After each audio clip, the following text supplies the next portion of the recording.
আজকে বানিয়েছি পোনা মাছ দিয়ে কাসন পোড়ার ঝাল। দেখতে থাকুন আমার রেসিপিটা আমি কিভাবে বানিয়েছি। আমি এটা গরম ভাতের সঙ্গে পরিবেশন করে দেবো। অল্প মশলা হলেও খেতে কিন্তু খুবই ভালো লাগে। আমার যদি এই রেসিপিটা আপনাদের ভালো লেগে থাকে তাহলে আমার চ্যানেলে লাইক, শেয়ার, কমেন্ট ও সাবস্ক্রাইব করে দেওয়ার অনুরোধ রইল। নমস্কার বন্ধুরা, কুকিং অর্পিতাতে আপনাদের সবাইকে স্বাগত জানাই। আশা করি আপনারা সবাই ভালো আছেন। আমি আজকে বানাচ্ছি পূর্ব বাংলার একটা খুবই পরিচিত রান্না, পোনা মাছের কাসন পোড়া মাছের ঝাল।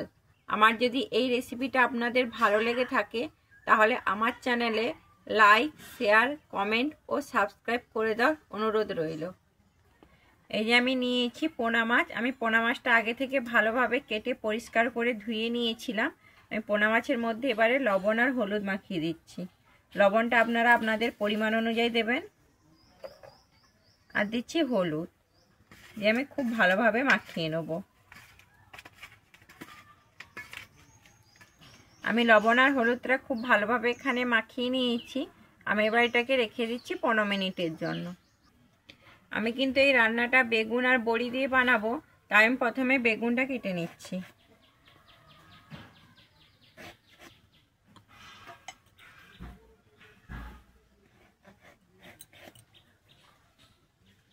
আমি কিন্তু পুরো বেগুনটা দেইনি, আমি হাফ বেগুন দিয়েছি। এবারে আমি রান্নাটা করে উনুনে কড়া বসিয়ে দিয়েছি। প্রথমে আমি এখানে দিয়ে দিচ্ছি 2টো শুকনো লঙ্কা।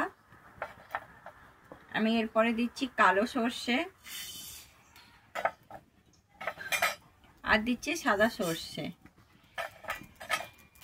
আমি শুকনো লঙ্কা, কালো সর্ষে, সাদা সর্ষেটা কিন্তু ভেজে নেব। এখানে কিন্তু সর্ষেটা একদম পুড়িয়ে ফেলবো না।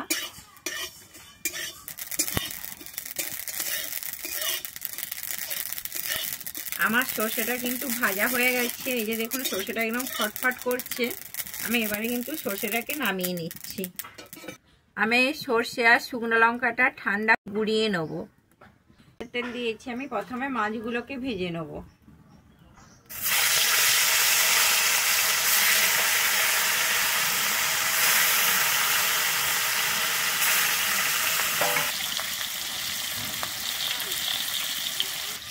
আমি মাছটা এবারে উল্টে নেব।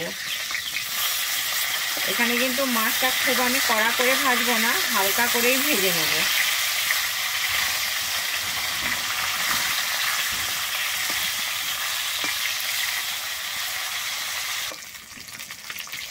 আমার মাছটা কিন্তু ভাজা হয়ে গেছে, আমি মাছটা তুলে নিচ্ছি। এই রান্নাটা হালকা মশলা হলেও খেতে কিন্তু খুবই ভালো লাগে।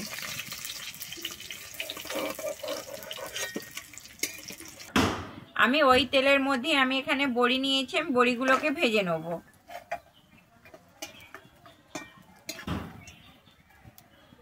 আমি বড়িটা এখানে খুব সুন্দর লাল করে ভেজে নিয়েছি। আমি বড়িটা এবারে তুলে নিচ্ছি।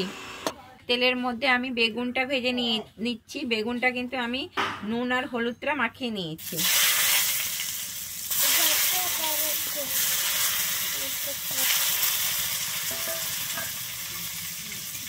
আমি বেগুনটা কিন্তু এখানে খুব সুন্দর লাল করে ভেজে নেব। আমি বেগুনটা এখানে লাল করে ভেজে নিয়েছি। বেগুনটা এবারে তুলে নিচ্ছি। আমি কিন্তু ওই তেলের মধ্যেই রান্নাটা আমি করে নেব। আমি প্রথমে এখানে দিয়ে দিচ্ছি কালো জিরে।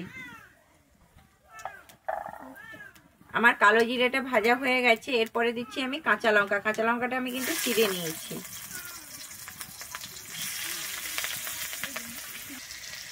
আমার কাঁচা লঙ্কা আর কালো জিরেটা কিন্তু এখানে খুব সুন্দর ভাজা হয়ে গেছে। আমি একটা বাটিতে হলুদ নিয়েছি। হলুদের মধ্যে আমি হলুদটা জল করে নিয়েছি। আমি হলুদ গোলা জলটা দিয়ে দিচ্ছি।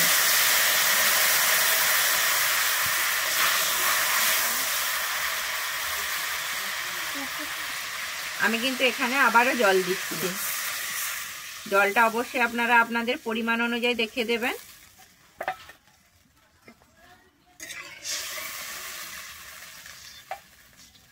আমি এরপরে দিয়ে দিচ্ছি এখানে ভেজে রাখা বেগুনগুলো।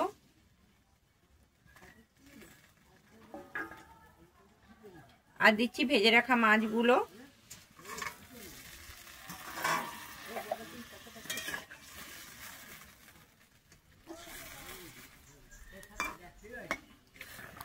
আমি এরপরে দিয়ে দিচ্ছি পরিমাণ মতো লবণ। লবণটা অবশ্যই আপনারা আপনাদের পরিমাণ অনুযায়ী দেবেন।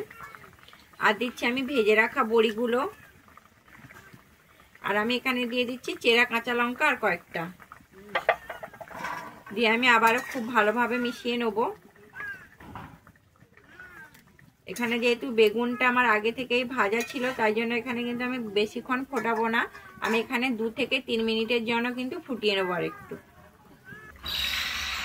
আমার কিন্তু 2 মিনিট হয়ে গেছে। আমি এরপরে দিয়ে দিচ্ছি সর্ষেটা। আমি সর্ষেটা কিন্তু গুঁড়িয়ে নিয়েছি খুব ভালোভাবে, সর্ষেটা দিয়ে দিচ্ছি।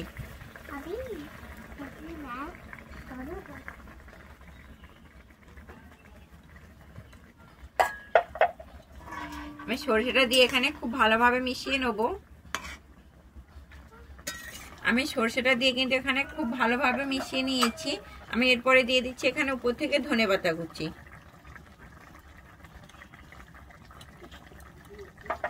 আমি ধনেপাতা কুচিটা দিয়ে আবারও কিন্তু খুব ভালোভাবে এখানে মিশিয়ে নেব।